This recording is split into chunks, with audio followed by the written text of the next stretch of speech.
pia pila mi pani ki tu mase video kan ti viral ve ngai tuna hian tlang konga kal phal lo an ti po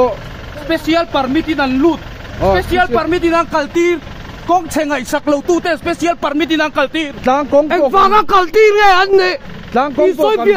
tlang kong po kan block to don block don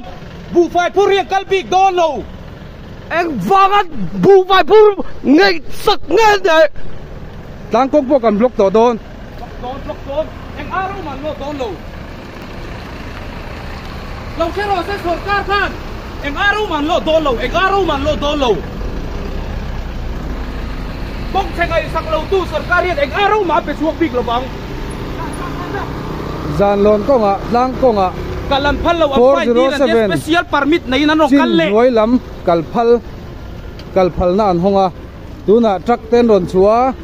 engwang hai hi kan sarkar hi atenom hle mai sai rang politics si driver ten kan du ve lo sai rang road hi angai tha don ani ti hi riang u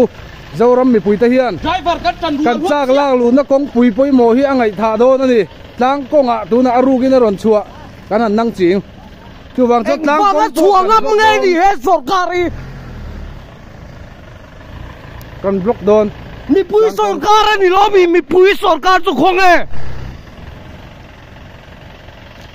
lo bom lo ve